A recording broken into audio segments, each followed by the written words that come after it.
Live, Kurt Ludlow, Shauna Parsons, meteorologist Rod Hill, and Tim Becker Sports. This is the 10 o'clock news. Good evening. The snow didn't quite make it to the lower parts of Portland today. But it still made life a little difficult in some spots. KPTV's Monica Guzza is up on Skyline Boulevard tonight to fill us in on today's snowy weather. Monica? Well, it is certainly not as snowy and icy as it was up here last night. In fact, just a little bit of slush here on the road, but there was still plenty of snow for people in outlying areas. Yesterday in the mountains, it verged on a whiteout. Driving in the West Hills here in Portland was downright treacherous. Even the police car and tow truck that came to help out became part of the problem. Today was quieter and warmer, but there still were school closures and delays in many areas because of overnight and early morning snow. Well, I teach school at Battleground, and we had a 2-hour late start. This afternoon, the snow had receded to around the 600-foot level. Just north of Vancouver, the snow still blanketed the ground, but it was beginning to melt. People in the area are not surprised by the snowfall.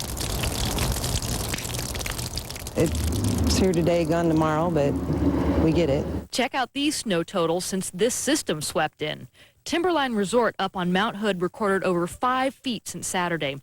In the lower elevations, Brightwood over in Clackamas County has had a foot of snow, and Estacada 10 inches since Monday morning. Snow like this is not that out of the ordinary, according to the experts at the National Weather Service. I wouldn't call it unusual in the sense it does happen periodically, but we haven't had a snow event like this for several years. Yet it is still a nice change of pace for the kids who got a snow day.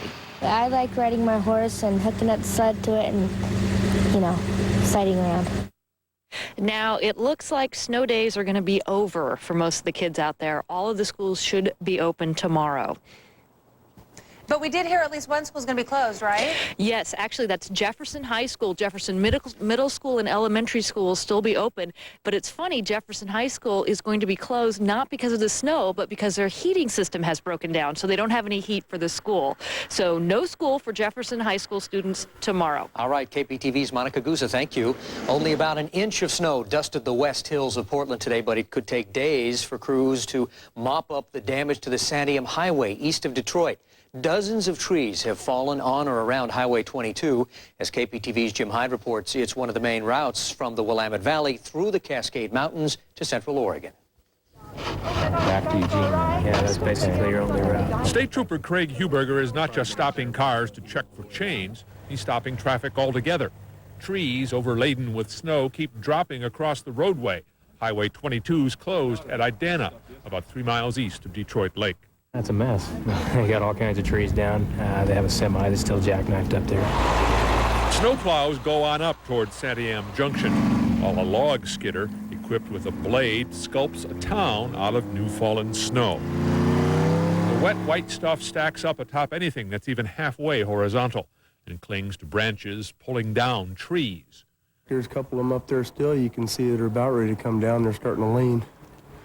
And hearing them break off across the river. On Saturday, the locals here in Idana say there was, 7 or 8 inches of snow on the ground in their town. They also say it hasn't really stopped snowing since then. Main Street is mainly snow. Parked cars are mounded like mushrooms. There's a little pickup truck in here somewhere. Idanans can't go, and those intent on just passing through aren't. The first time some drivers saw the closed sign was at Detroit. Told the trooper the other signs between there and I-5 Tuesday morning did not post warnings. We thought we give it a shot, and it looks like it's closed, so we'll play in the snow for a little bit.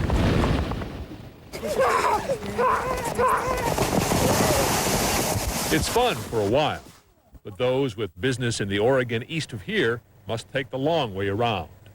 In the city of snow, Idana, Jim Hyde, the 10 o'clock news. ODOT says Highway 22 east of Idana will probably stay closed through the night. Alternate routes include Highway 26 through Madras and Portland and 126 through Sisters to Springfield.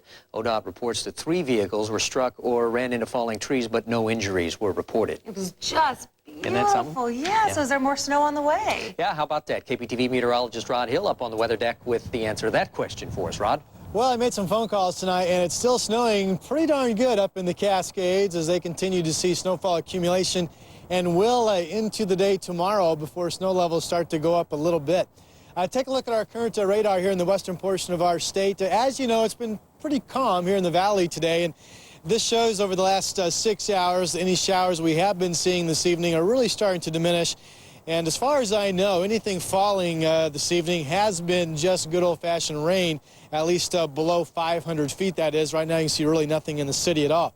We'll talk more about what to come in my forecast in just a bit. And by the way, we're not done with the snow. There is still some more out there, and we'll get to the details on that. But here are some more figures to show you from Mount Hood Meadows. The folks up there tell us that this winter season, 239 inches of snow has fallen. Now, their current snow depth on the mountain, anywhere between 146 and 162 inches in the upper elevations. And get this, only 4 days since they opened, when was that? The week after Thanksgiving or somewhere right around there. Only 4 days, they have not seen at least some snow flying up at Mount Hood Meadows. How about that? And Monica touched on these figures earlier. They're saying snowfall since Saturday, 64 inches. So it's safe to assume, by the way, that if you go back to the latest snow survey that was taken the last week of December, that we now have more water up in the snowpack than we picked up all of last year going through May 1st. So if you're still worried about the drought, you have to think, boy, we're making some pretty darn good progress. Hey, my forecast tonight, which does include the good chance of more snow in a couple of days, that's coming up at about 10:33 tonight. 5 feet of snow since Saturday night. Amazing. Yeah, that's, I'm 5'4", so that's about that much, yeah. Thank you, Rodney. A landslide made the evening commute a little ugly for some people in Beaverton tonight. It happened late this afternoon on Taylor's Ferry Road. Lanes were closed in both directions after rocks and debris fell onto the roadway, likely the result of recent moisture. Crews are working to clear the area. And for the latest on the weather, be sure to tune in to Good Day Oregon tomorrow morning starting at 5. Andy Carson will have your complete forecast right here on KPTV Oregon's 12. It is an ongoing battle between a Vancouver neighborhood and the State Department of Corrections. 4 registered sex offenders moved into one Vancouver rental house, and neighbors want them out. KPTV's Anna Katayama joins us now live with more. Anna? Well, residents brought their battle here to the Vancouver City Council meeting tonight. They're trying to keep the pressure on. They say they're willing to accept 1, maybe 2 sex offenders in the neighborhood, but 3 and 4 in one house they are absolutely not going to accept. I'm 4 houses away. Ed Bennett lives near the 200 block of West 27th in Vancouver. He recently learned that 4 sex offenders live in the neighborhood. The Department of Corrections has all 4 in one house. How many minutes of advanced education do you need in order to do this? It's beyond all reason. Bennett showed up at tonight's city council meeting to make his views known. He and other neighborhood residents want the council to pressure the state to make changes. We're hoping that y'all don't stop, that you continue to hammer on this. We're wanting to have faith in this little city, otherwise we wouldn't be here. I am going to keep on this myself, and I'd just like to give everyone the convictions to keep calling. And it's putting me in a position that I'm not trusting the people that I live in the neighborhood with. The message is well received. And we need to be united about this situation because it can't be in any neighborhood. If any of us had known that were going to take place prior to it taking place, we certainly would have been more vocal about it, and we certainly would have tried to prohibit that from happening. We need a long-term solution, because once they leave my neighborhood, where do they go? And speaking of long-term solutions, residents did present some concrete ideas here tonight about what they would like to see. They say they would like a state law that would allow only 1 sex offender to be allowed to move into per residence, per house. And they also say if someone offends 3 times, they want them put in prison for good. And so these are things, of course, that the city council doesn't have the power to do. They're just going to have to take this battle all the way to the state level. Anna, we've done this story in the past, and one of the things the state says is it's easier for them to keep track of these guys if they are all in one place. Have you heard anything about the likelihood of them separating these guys? Well, my sense is that they probably will, because they're going to be getting a whole lot of pressure on this issue in the weeks ahead.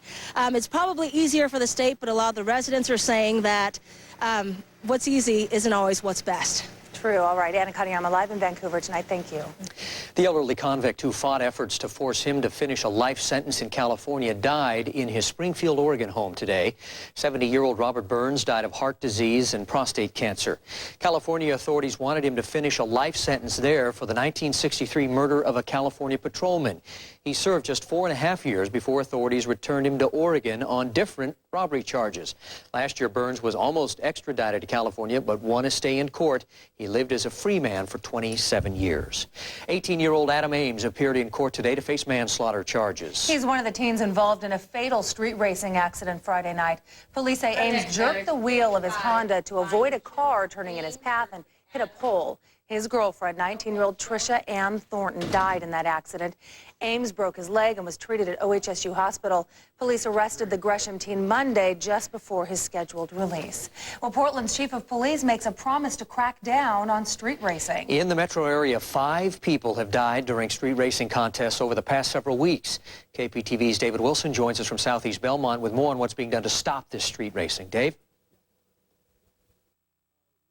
Laws when it comes to street racing. They're talking jail time, bigger fines, but some say none of that will do any good to slow street racing down. Portlander Tommy Winiski seems glad to show off his 2002 Acura RSX. For a stock car from the manufacturers, it's quick. And he admittedly likes to prove just how fast it is. 0 to 60 in 6.6 seconds.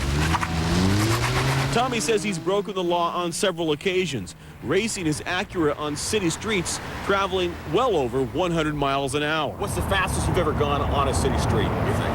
150. Really? Oh, yeah. It is not only dangerous, it is deadly. And if police catch Tommy racing, they say from now on, he'll go to jail. These incidents cause serious property damage, and they do, in fact, take lives. Up until now, Portland police officers have only issued street racers $300 traffic citations. But after 5 street racing-related deaths in recent weeks, police now promise to crack down. They'll treat the crime as reckless driving, a misdemeanor, packing a $1,500 fine and a year in jail. This is where the question of who's grown up and who's not comes into play, because if you're grown up, you'll treat your car responsibly. I don't think it's fair. Nobody's standing up for our end or wanting to give us an area of our own to race on. Tommy urges the city to make them a safe, legal place to race, because no matter what police do, the racing will go on. They want to push us out. It's not going to die. We're always going to be here. We'll just find new places to go out of town. And he says racing in the country on winding roads is even more dangerous, and others could be hurt. Now, the city is considering a new ordinance that would allow police to seize cars in these types of situations and even allow the arrest of spectators. Some other information tonight from the Portland International Raceway to tell you about. They are sponsoring several late-night drag races for teenagers and people who like to do this type of thing. You can go to their website at www.portlandraceway.com to find out more about the schedule. I believe the first ones begin in April. So a good thing to get some of these people off from the streets. Yeah, Dave, that seems like the perfect solution to this problem. It gives them a place to go, and the Raceway is willing to help. That's where they should be doing the racing. Exactly, and what they say is they want more of this type of thing. I think last summer they had a few of these go on, and they want them even during the winter, which right now I don't believe there are any around. All right, David Wilson live tonight. Thank you, Dave. Well, last night we asked you if there should be stiffer penalties for street racing, and here's how you answered our 12 Talkback online poll question. 57% of you said yes, 42% said no. A propane tank exploded inside a Northwest Portland home, seriously injuring 3 people. Firefighters rushed to the house late last night, but they couldn't save it. A woman in the house was burned on more than half her body. Another woman and a man were burned on their hands and faces. Firefighters say the people were using the propane tank to heat the inside of the house when it exploded. They say you should never use a propane tank indoors. Today, the state's Ethics Commission accused State School Superintendent Stan Bunn of more than 1,400 ethics violations. The Oregon Government Standard and Practices Commission says Bunn violated a state law that bans using a public position for financial gain. Going into today's meeting, Bunn was accused of more than 2,200 violations, which stem from accused misuse of his cell phone, the phone in his Newburgh home, and his car, all paid for by the state. After Bunn's presentation, accumulation, the commission whittled the total to right around 1,400. Pat Hearn of the Standards and Practices Commission says the violations cost the state about $14,000 to $15,000. This is a significant case. I've been in this position for 11 years. This is the most overwhelming as far as the number of potential violations and the amount of evidence that we've obtained that I've seen. Today, Bunn's attorney formally requested the state file a lawsuit. That means he'll fight the accusations before a judge or jury in a civil trial. He could face fines of up to $1,000 for each of the 1,433 counts against him. Bunn says he kept sloppy records but didn't break the law. Coming up, a brawl outside the boxing ring. The bad boy of boxing, Mike Tyson, makes yet another spectacle of himself. You have to see this crazy scene. Also, more trouble for O.J. Simpson. Police discover his ex-girlfriend is missing. We have the latest just ahead. Plus, attention Kmart shoppers, the Blue Light Special is bankrupt. Find out what Chapter 11 means for one of America's most recognized department stores when the 10 o'clock news returns. And I'm trying to determine, Pete, what kind of gait I should use during the run. Andy, you read my mind because I'm thinking, you know, you want to go slow, right? But you don't want to appear like a total dork. You know what I mean? Mike was thinking maybe I should do kind of a Royal Lipizan or kind of a.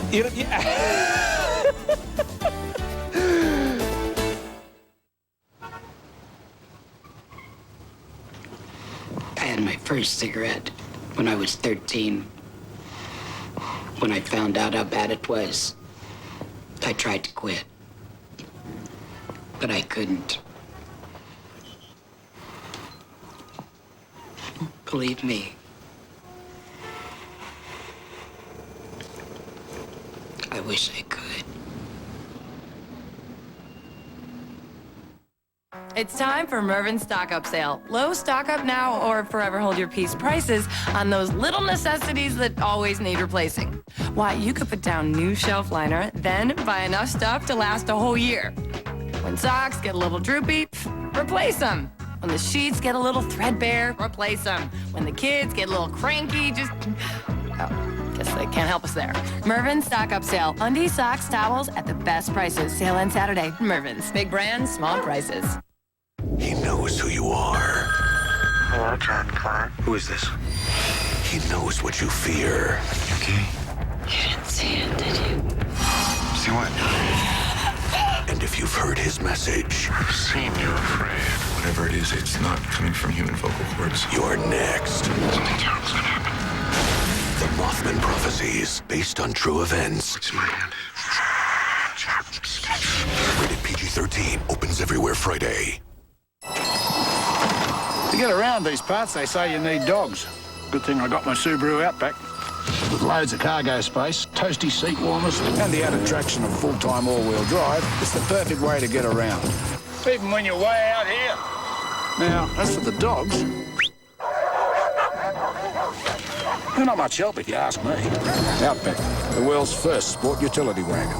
Now you can get an APR as low as 2.9% on all 2002 Outback models. Everybody loves Raymond, where love is a full-contact sport. Weeknights on KPTV, Oregon's 12.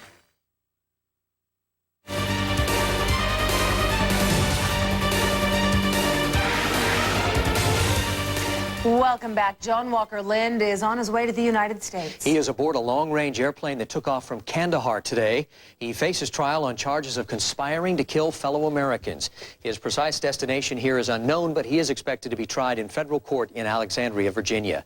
Defense Secretary Rumsfeld says none of the foreign prisoners at the U.S. Naval Base in Cuba has been harmed. He says they're being treated humanely, including getting warm clothes and clean showers. A federal judge says he doubts he has jurisdiction to rule on a request that the government release information about the prisoners being held there.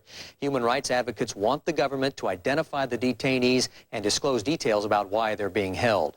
A new poll says most Americans want to see the war on terrorism carried beyond Afghanistan borders, possibly to countries like Somalia, Sudan, and Iraq, but only if the U.S. has the backing of its allies.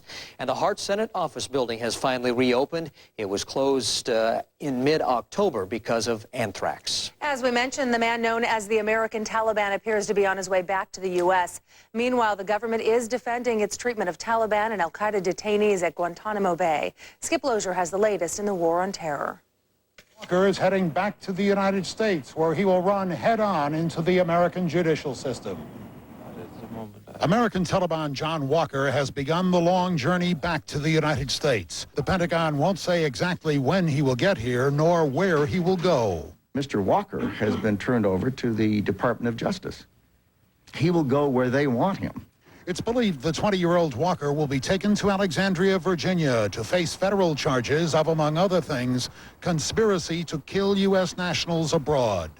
Meantime, other Taliban and al-Qaeda detainees are being sent to the U.S. Navy base at Guantanamo Bay, Cuba. No detainee has been harmed. No detainee has been mistreated in any way. Defense Secretary Donald Rumsfeld strongly defended the treatment being given to detainees, calling it proper, humane, and appropriate. To be in a 8x8 cell in beautiful, sunny Guantanamo Bay, Cuba, is not a inhumane treatment. Finally, after 3 months, the Hart Senate office building is open again. The anthrax threat apparently gone, at least for now. It's good to be back. It's good to be confident that we can return to normalcy. Half of the 100 senators and their staffs are housed in Hart. They've been working in cramped temporary quarters since October. Senator Joe Lieberman says he returns to Hart with confidence and a prayer. In Washington, I'm Skip Lozier. New findings by the State Department cast some doubt on the story that an American aid worker was kidnapped by tribal warlords in Afghanistan. Clark Bowers reportedly made some phone calls to his wife from Afghanistan and told her he was being held for ransom. Those satellite telephone calls have now been traced to Pakistan, and that's where officials met with him over the weekend. Bowers would not talk about the alleged kidnapping, and reports from the family have not been confirmed. Kmart stock fell nearly 60% to just 70 cents after it filed for Chapter 11 bankruptcy this morning. It's the largest retailer in history to file bankruptcy. Analysts say tough competition from Walmart and Target will make it difficult for Kmart to bounce back, but the company says the filing will give them time to restructure. No, Kmart is not going out of business. In fact, this is going to help Kmart actually expedite its turnaround plan and be stronger, more profitable, and ultimately more competitive in the marketplace. All of the 2,000-plus Kmart stores will stay open. Executives say they're hoping the company will be back on their feet by next year. In a time of dot-com woes, online bookseller Amazon is putting its critics to rest. Seattle-based Amazon posted its first net profit ever today. Last quarter, Amazon earned $5 million, which equals about 1 cent a share. A year ago, the company posted a huge quarterly loss of $545 million. Took Amazon $1.2 billion in revenue to finally make a profit. Amazon stock shot up by 24% once the news hit Wall Street. FBI agents interviewed Enron employees in Houston today about document shredding at the company. The agents interviewed the workers as attorneys for Enron investors in the company appeared at a court hearing. Investors' attorneys have asked a federal judge to take possession of documents related to the investigation. Earlier today, President Bush defended the way his administration has responded to the Enron collapse and investigation. I'm absolutely confident the American people know my administration's acted the right way. And what I'm outraged about is that shareholders and employees didn't know all the facts about Enron. My mother-in-law bought stock last summer and is not worth anything now. If she'd have known all the facts, I don't know what her decision would have been made, but she didn't know all the facts. As I said, the president's mother-in-law, Jenna Welch, lost more than $8,000 on her Enron investment. That's according to the White House Deputy Press Secretary. Ralph Nader is urging Oregonians to organize if they want to prevent another Enron fallout. Nader's in Portland to promote his book, Crashing the Party. It's about taking on the corporate government. He says democracy is diluted when a handful of giant companies hold all the influence. In the case of Enron, where the damage is already done, he says the important question now is, will Congress act to make reforms?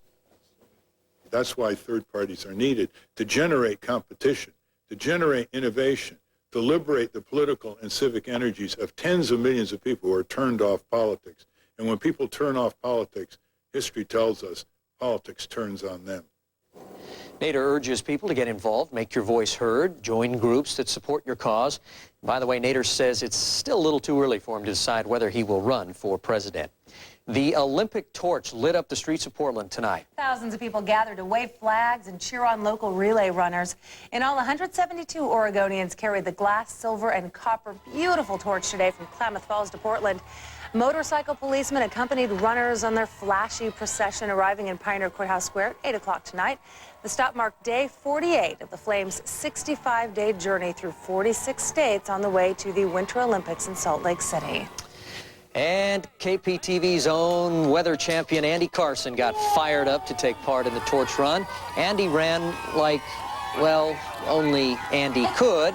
High stepping, you saw there, strutting, running forward and backward before they finally told him to face forward, kick it up a notch. And that's when he began to sprint, finishing his quarter mile in no time at all. He is a nut. Did you see her sort of pat him on the back like, okay? She kept telling, just face forward at all times, sir, and keep running straight. Yeah. Well, it had all the makings of one of those defining moment games for the Trailblazers. Yeah, the Sacramento Kings power into Portland, riding a 12-game winning streak. Dan Christofferson in for Tim Becker with our first look at the highlights. And I am just in because this game literally just got over. Oh, man, okay? you came bolting in here. That was me. Yes, that was me. You noticed me sneaking in here. It went to overtime, folks. Well, given the Kings' dominance over the NBA lately, this had to be the biggest game Portland has seen since way back last spring, and just in time for the midway point of the regular season. 41 games down, just 41 to go. Dynamic Duck Joey Harrington in the house at the Rose Garden. That's got to be a winning sign, right? Bonzi Wells starts it off with the winning touch, 3 of his first 9 first quarter points. Portland out to a 10-point lead, but no team can close the gap faster than Mike Bibby and the Kings. 28-27 Blazers after 1. Both teams shooting well. Here's Scottie Pippen pulling up to the bank and taking the drive-through route. 9-point Blazer lead, but Sacktown hangs right with him. Chris Webber, 16 points in that opening half. Rasheed Wallace says, hey, Chris, I'll see your 16 and raise you 20 points. She laying down 4 threes by halftime. 54-53 Blazers at the break. Third quarter brought to you by Dale Davis. He goes on his own personal 10-point run for the Blazers, including a 4-point play after scoring 2. Misses the free throw, but hustles for the rebound and slams it down. Blazers by 2 heading to the fourth. We take you to the finish. They were nursing a 6-point lead, but Sacramento eats up all 6 points in the final seconds. Here we go again. 18 seconds to go. Mike Bibby ties it. You can see the owner very nervous. They go to overtime, but watch Bonzi Wells. He says, we are not going to lose this one, folks. The turnaround jumper makes it 109-105. And look at Bonzi this time. Maybe not the shot you want, but they will take it, and the Blazers win it. You see the final score, 116-110. The 12-game Sacramento winning streak is history. All right, let's move on. It took years to put Mike Tyson and Lennox Lewis together, but promoters did not mean for them to start fighting immediately, or did they? Tyson Lewis and all their yes men rumbled in New York today announcing their April 6th fight. Now that date is in limbo because Tyson, who went on to severely curse out a heckler, don't even want to hear what he was saying. He still needs a boxing license to fight in Las Vegas, and I'm just guessing this probably won't help.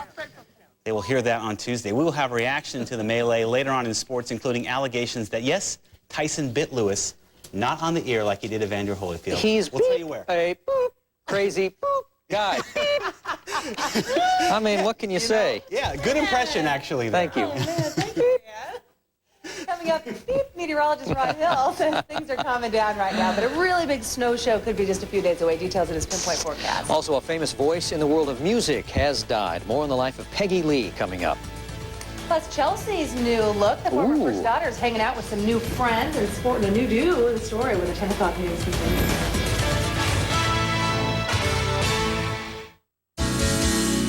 We're the people you can depend on. For quality, it's all right here.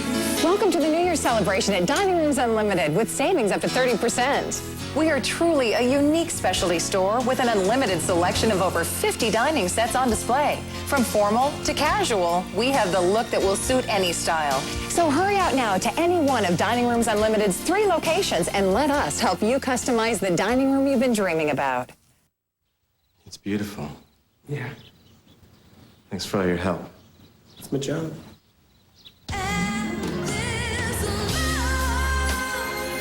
Wow.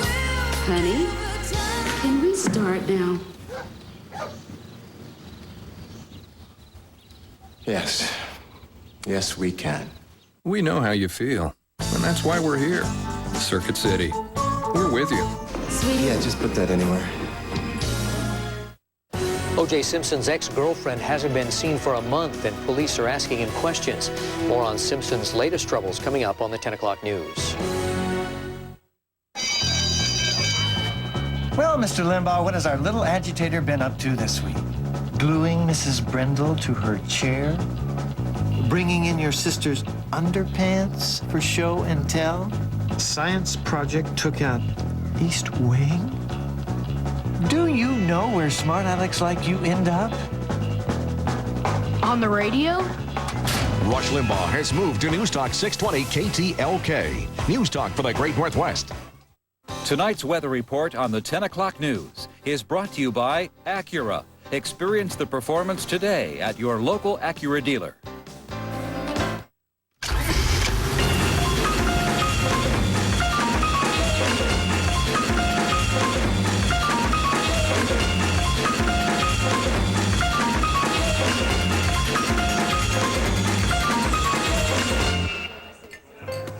Lisa? Tom, Nice to meet you. I got a little held up at work. where's that? LA. Introducing the 260 horsepower Acura TL Type S. Anti-abortion marchers in Washington received a call from President Bush today. The march marked the 29th anniversary of Roe versus Wade, the Supreme Court decision that legalized abortion. Bush told the marchers that unborn children should be welcomed in life and protected by law. Bush also said the march was an example of deep human compassion. Meanwhile, the president of Planned Parenthood says the political deck is stacked against the women of this country. Gloria Felt and other abortion rights advocates say the makeup of Congress could ultimately overturn Roe v. Wade. All 435 seats in the U.S. House and 34 seats in the Senate are up for grabs this fall. And tonight, we'd like to know, over the years, has your opinion on abortion changed? That's our 12 Talkback online poll question. Log on to our website, Oregons12.tv, and see results on tomorrow's 10 o'clock news. In tonight's HealthCast, a new discovery could help in the diagnosis of prostate cancer. Scientists say they've identified a second faulty gene that may be connected to the hereditary form of the disease. Experts say only 9% of prostate cancer cases are hereditary, and it's still not clear whether the gene plays any role in non-hereditary cases, but scientists hope to use their discovery to develop new treatments. Well, now you can help find a cure for anthrax by using your home computer. A worldwide coalition of scientists are asking people to donate their extra computer power. The project uses peer-to-peer technology in which millions of computers can share files over the internet. Participants download a screensaver that gives scientists access to your computer. With enough participations, researchers could have access to 10 times more power than the world's biggest supercomputer. The results of the study could serve as blueprints for anthrax drugs in the future. And the Surgeon General warns that obesity is catching up with smoking as a leading cause of preventable disease and death. Now President Bush is taking the battle of the bulge into his own hands. The President's Council on Physical Fitness and Sports has declared this National Weight Loss Week. Fitness experts say the key factors in long-term weight control are a balanced diet and exercise.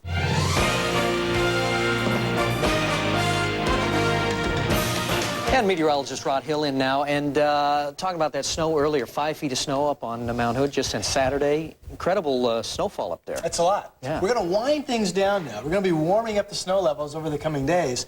But this weekend, it looks like on Sunday into Monday, we actually get an east wind with air that's as cold as it is right now. That would mean...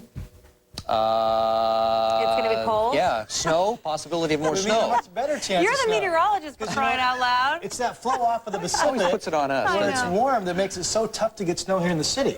We have cold air and an east wind that shuts off the Pacific. It's cold in the city, so this weekend could get interesting. Of course, that's a long ways out. That's my way of saying, yeah, who really knows? Okay, take a look at this picture of Frosty the Snowman. Actually, I'm told this is Frosty the Caveman. Frosty the Caveman, because he lives up in Vancouver. Steve Pierce built this little guy last night. He lives up at the 300-foot mark in Vancouver. Well done. Boy, that snow, I live in Vancouver as well. By the time I got home from the news last night, it was already gone. So easy come, easy go, huh? Well, it's been pretty quiet today in the city of Portland and mostly in the Willamette Valley, and certainly tonight, as far as I know, anything that's been falling has been just brief, and it's been rain below 500 feet. You see a little bit of a northwest flow here in the satellite picture, and in fact, there's a little jet energy coming down on us, but most of the action is still out here, so I think the remainder of tonight's pretty quiet. It is still snowing up in the mountains, and they could have up in the Cascades another 6 inches of snow up at pass levels by tomorrow morning, so it's still stacking up. Northwest radar, again, it's pretty quiet. If you look closely, you can see just a few specks here in the metro area up into the Cascades, but generally speaking, it's pretty quiet out there at this hour. Now, tomorrow, a day that will actually see a different weather trend starting to develop, and we'll talk more about that in a second. High temps for you today. Baker City, cold, 23, John Day, 31. Redmond, not bad, 46. The Dalles matched it. Mid to upper 40s on the Oregon coast. Astoria today, 44. Officially here in the city, it was 42, 41 down in Salem. Forecast check was a good one. We talked about just a chance for some showers today. Could be a mix. Really wasn't too much of anything in most areas. I said 40 and 32. 32 was last evening, by the way. And, or 34, actually, the low last evening. 42 was the high, as we mentioned. Okay, right now, we have cloudy skies here in the city. Did get a report out in the coastal range between 1,200 and 1,500 feet that it's clear. Randy calling in says he's got 6 to 8 inches out there. Again, he lives between Timber and Buxton at about 1,200 feet or so. 38 right now at the airport, 36 to the dew point. Barometer's rising. Winds are southwest at 6 miles per hour. Again, it's fairly dry out there. Okay, switching gears. It's been cold. It will get warmer over the coming days. Flow of moisture, high pressure. This is a warm flow coming in. This starts to come in tomorrow. If we get some precipitation early tomorrow morning, it could still be a mix. But then during the day, the snow level rises up to about 3,000 feet and continues to jump up to about 4,000 feet on Thursday. So it really looks like it's going to be rain from the system. Again, maybe a little sloppiness early in the morning, but otherwise, no big deal. And I expect generally tomorrow that the precipitation will be light in the morning, and then it will increase and become a bit steadier as the day goes on. Okay, notice the jet stream. Tomorrow it starts to work back in at us. It's pulling warm air, and as we go into Thursday, the jet kind of aligns more west to east at us. Thursday is one of those days it should be raining most of the time and could get some pretty hefty rain amounts. Snow level right about pass level again on Thursday, which means above 4,000 feet up in the snow areas, they could really start to stack it up big time again. On the Oregon coast tomorrow, it's rain. And again, it's just kind of some light stuff fiddling with us in the morning. Eventually, the rains will be increasing during the day tomorrow. High temperatures in the mid-40s, like today. Astoria, 44. Winds becoming southward tomorrow and up to about 25 knots.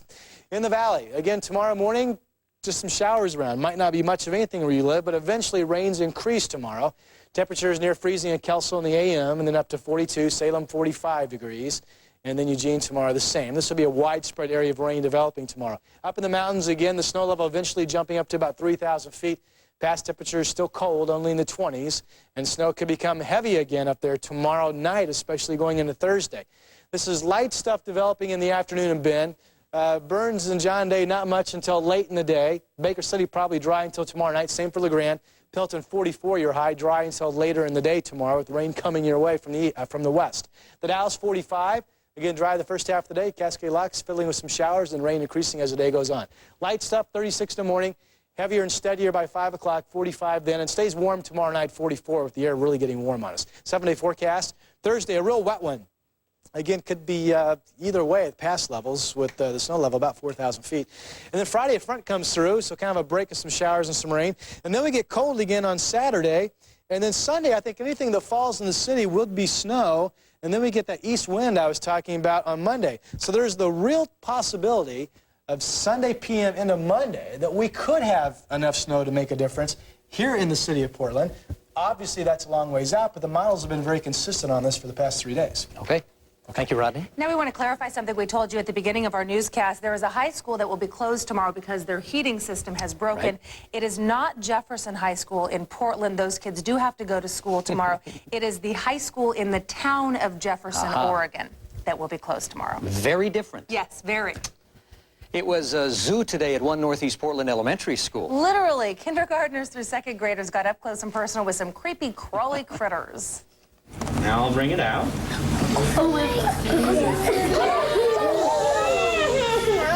Ew, the Zoomobile paid a visit to King Primary today. This traveling exhibit features small animals commonly found in our area, from rabbits to snakes and chickens. During the program, Oregon Zoo volunteers demonstrate how to distinguish between mammals, birds, and reptiles, and how to care for the environment. Great program. Yeah, coming up, vanished without a trace. O.J. Simpson's ex-girlfriend is missing, and now police are getting involved. We have that story just ahead. Also, no saving lifesavers. Bad news for the plant that makes the delicious candy when the 10 o'clock news continues.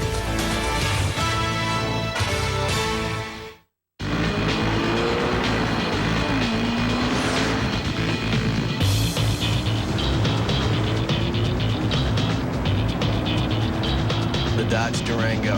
It not only hauls almost 4 tons, it's the only SUV with a V8 for around 24 grand. Oh, great. Stuck behind another one of these.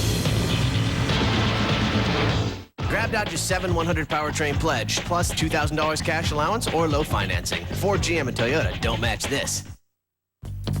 Freedom lovers, experience the Northwest's largest gun and knife show this weekend at the Expo Center. This Friday through Sunday is your opportunity to find late model guns, rifles, ammo, and reloading supplies, antique guns, and custom knives. Save time. Meet hundreds of dealers under one roof. Browse nearly 1,000 tables. Bring your older gear to sell or trade. You've heard about gun shows. Now experience Oregon's largest this weekend at the Expo. When 2 of Hollywood's A-list players decide to tie the knot, it is big news. See what a celebrity wedding is really like coming up on the 10 o'clock news.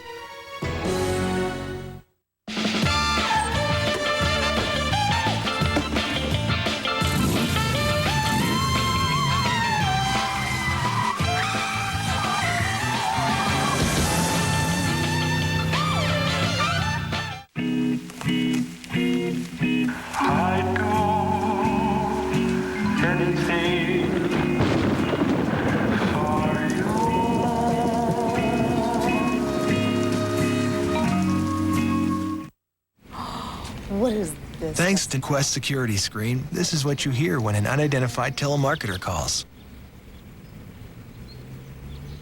This is what the telemarketer hears. If you are a solicitor, please hang up now.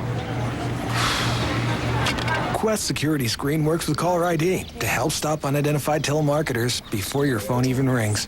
Order Quest Security Screen today and get 30 days free. Quest, ride the light.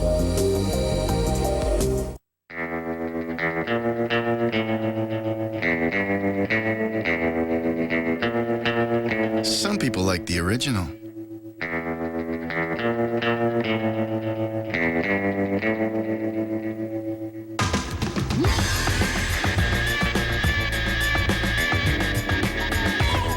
Some people like it extra spicy. The Civic. Get a taste at your Honda dealer. Welcome back. There is a mystery in Miami tonight. The former girlfriend of O.J. Simpson is apparently missing. Police were called to the home of Christine Prody after neighbors and friends had noticed a horrible smell coming from her Miami apartment. Well, the odor turned out to be her dead cat. The apartment, we're told, was also in disarray, and neighbors are saying that Prody hasn't been seen in over a month. Well, you know, in a situation like this, we always want to cross our T's and dot the I's and make sure that there's no stone unturned, so to speak. We like to contact friends of people who we can't locate to make sure that they're okay or if they have any knowledge of their whereabouts. In this particular case, it's common knowledge that she's friends with O.J. Simpson. Officers responded to his house. He said that he had seen her earlier that day and she was just out and about and just not at home.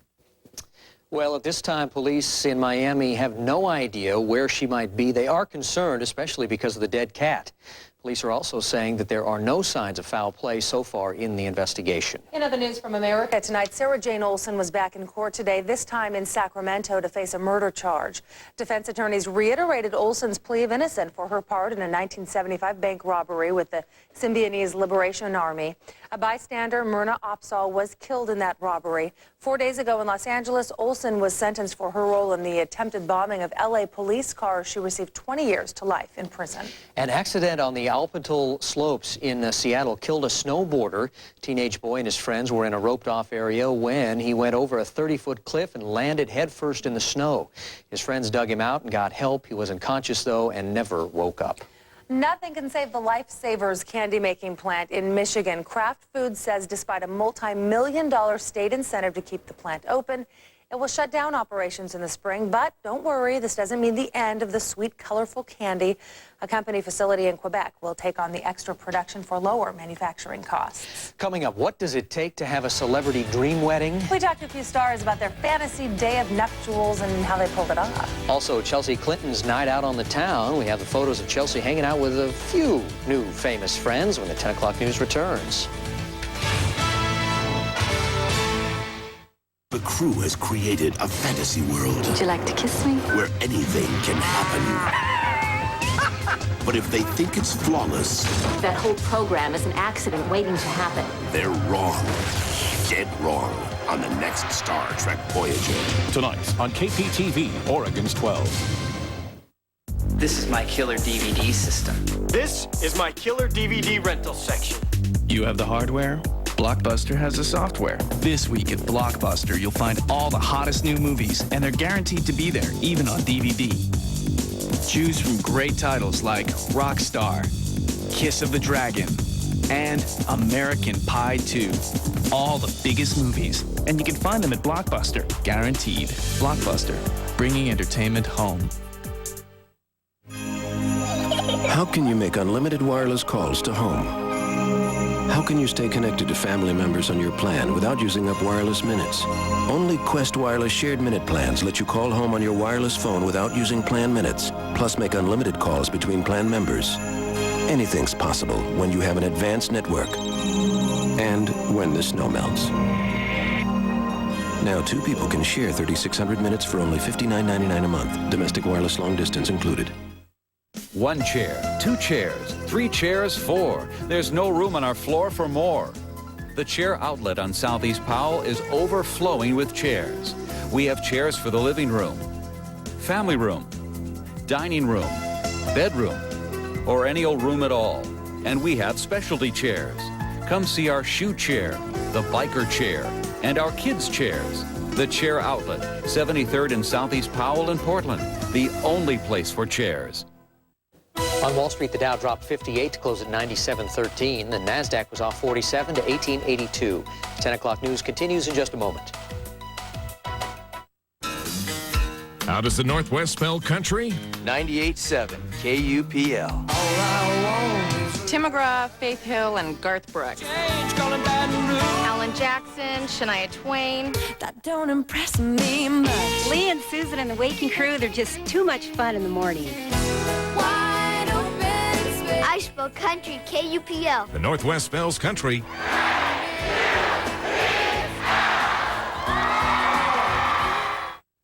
I love to recreate myself. Hip one day and like a rock star the next day and look elegant the next. Walmart is a great place to shop. Low rise with the frame. Stretch capris. Hot colors. You throw a nice belt with cute earrings and you look good. Going to Walmart saves me a lot of money. You can mix and match like almost everything in the store. People are surprised when they hear this is from Walmart. They don't believe it. You don't have to go to the mall to find great clothes. You can go to Walmart. It's right around the corner. It's a lot easier.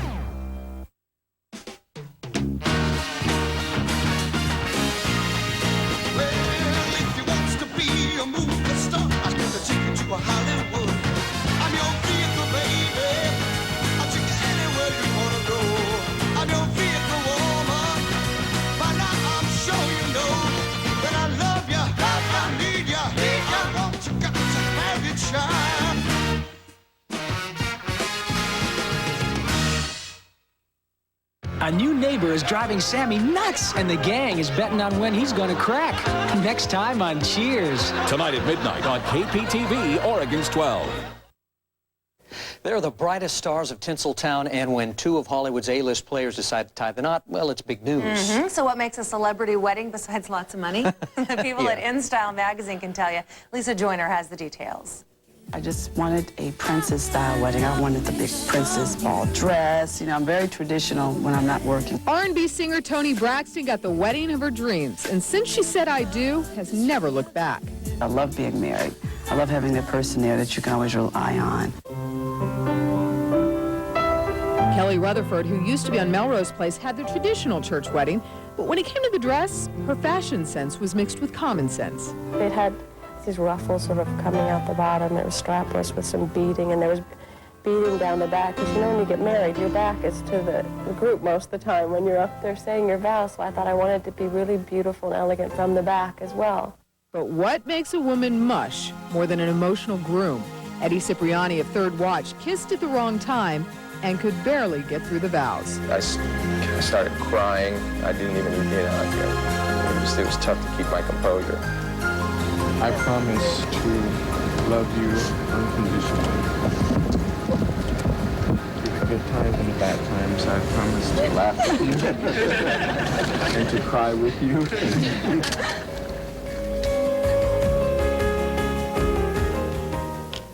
Aww.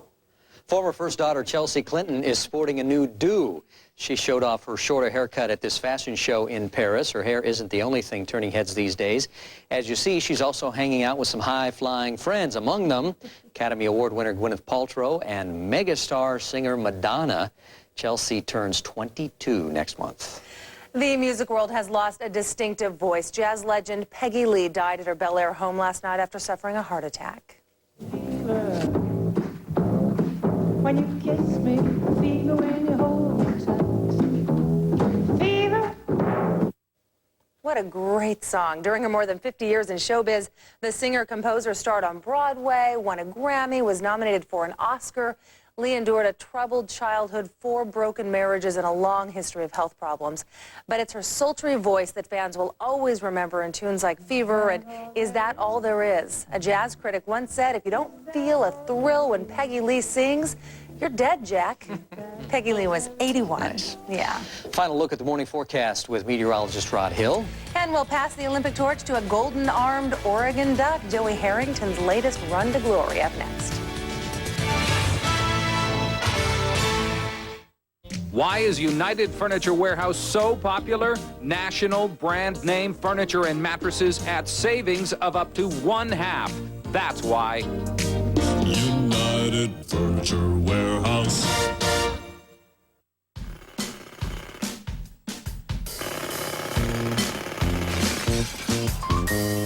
Working on the rollbacks, prices going down, down. Working on the rollbacks, whoop, another goes down. Working on the rollbacks, prices going down, down. Working on the rollbacks, whoop, another goes down. Walmart rollbacks. Working hard to save you even more. Working, always. Working.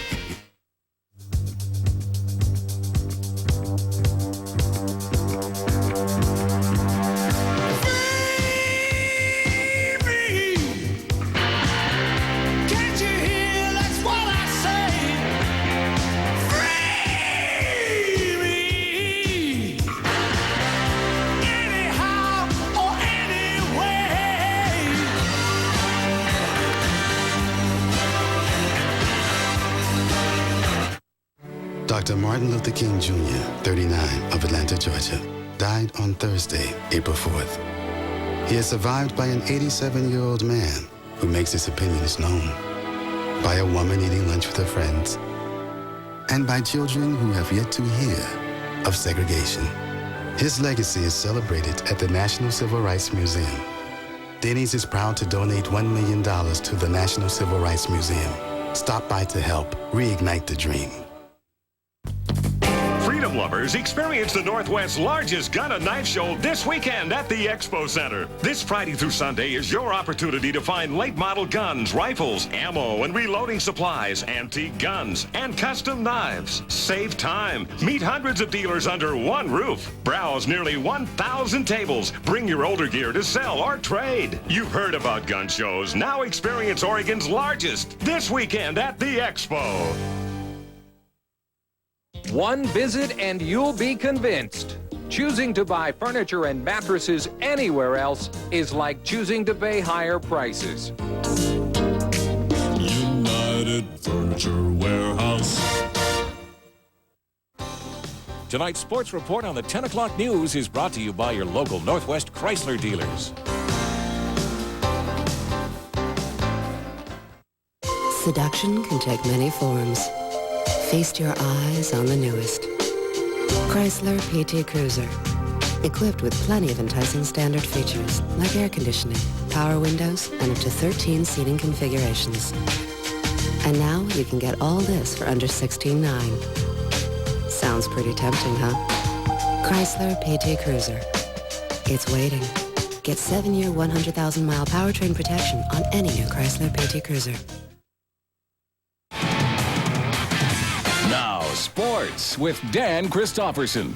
Oh, the Blazers almost let the big one get away tonight, but nobody's going to remember that. They are only going to remember Bonzi Wells saving the day and bringing down red-hot Sacramento in overtime. Late in the game, Blazers blew a 6-point lead in those final minutes. Chris Webber will jam right here. And they go to overtime, tied at 100. Kings take an early lead in overtime, but here comes Bonzi. He's our hero, spinning for the 109-105 Blazer lead, and he will cap a 9-0 Blazer run in that overtime. Moments later, with the tough fadeaway, he was just on. The crowd loved it. Bonzi said, "Don't touch me." This time, the Blazers don't give it back. They win it to snap the Kings' 12-game winning streak, 116-110. Paul Allen, give Bonzi a raise. A big one. Career high 34 for Bonzi. That matched Chris Webber, who also scored 34. Rasheed Wallace had 33 and a season-high 15 rebounds as the Blazers move a game above 500, 21-20 now at the midway point of the season. Let's go down to Los Angeles. Look who's back. Shaq, back from that 3-game suspension for fighting, and this is what they missed in his absence, the big jam against Denver, and then the big block against Denver. Looks like an easy night for Shaq and the Lakers, right? Well, a guy named Chris Anderson says not so fast. The big slam right in there, and the Lakers waste a 40-point night by Shaq, and Denver beats him in L.A. 107-91. You like that? You're not going to like this. Blurring the lines between fake promotion and real fury, Lennox Lewis, Mike Tyson, and dozens of handlers and thugs couldn't even wait until the announcement of that April 6th fight to give boxing another black eye. Lennox Lewis.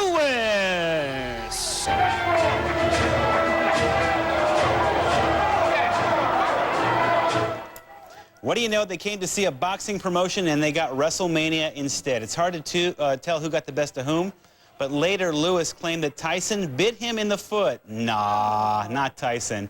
Tyson cut his forehead, and then he began spewing filth when someone yelled, "Put him in a straitjacket." He groped himself many times, threatened that guy with profanity. A tame example of that, quote, "You're scared of the real man, bleep, bleep, bleep, bleep, bleep." Apparently Tyson's people have heard it all before. I don't think he went off. He did the same thing that Joe Frazier and Ali did. Wait, went off where? This is a big fight. This fight will take place because there's too much money involved. They'll find excuses to get Tyson a license, and the fight will go on. I think Lewis has won the first round, to be honest.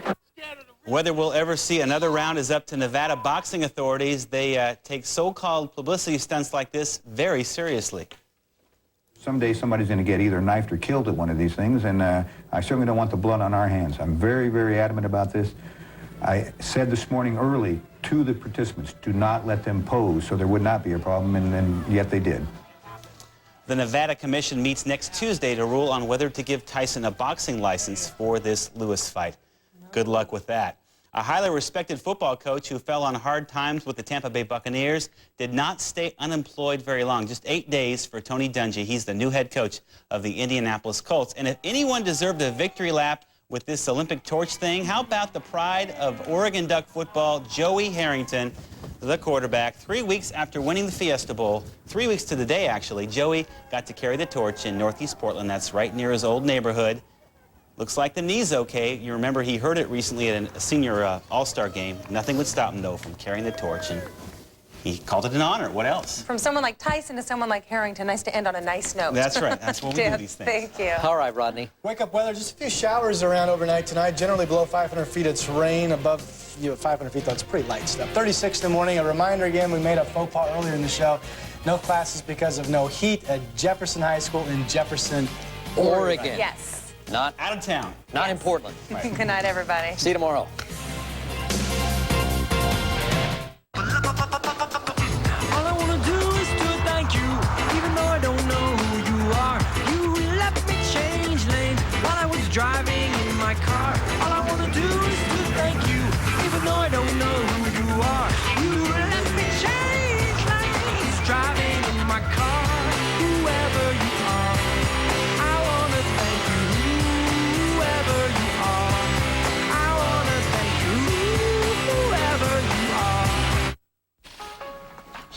Dad, are these the tools you use to fix cars? Yeah. These are for brakes, these are for engines, and these here are for shocks. So what do you use to fix transmissions? This. Mechanics skilled enough to fix everything else on a car won't touch a transmission. Instead, they call AMCO. For a job done right, guaranteed, at a price that's right. Bring it to the experts. Call 1-800-GO-AMCO. The hosts of Good Day Live talk about their show. It is very unedited. I will say things on the show that I wouldn't say to my best friend in a darkened room. I fake more at home, if you know what I'm saying, and I think you do. The show's called Good Day Live because it's actually live and it's in the day, and we hope it's good. We're not for everybody. And that's the beauty, I think, of us. You give us an hour, we'll give you a Liberty. I love to recreate myself. Hip one day and like a rock star the next day and look elegant the next. Walmart is a great place to shop. Low rise with the frame. Stretch capris. Hot colors. You throw a nice belt with cute earrings and you look good. Going to Walmart saves me a lot of money. You can mix and match like almost everything in the store. People are surprised when they hear this is from Walmart. They don't believe it. You don't have to go to the mall to find great clothes. You can go to Walmart. It's right around the corner. It's a lot easier. I quit my job today. I met this really cool guy on the internet. He's 30. Life throws all kinds of curves. Fortunately, with its advanced safety systems, the smooth-riding RX300 is designed to better handle the ones on the road. Hey, Mom, you know that tattoo we talked about? How you manage the rest is up to you. All for just $34,530. Test drive one at Lexus of Portland.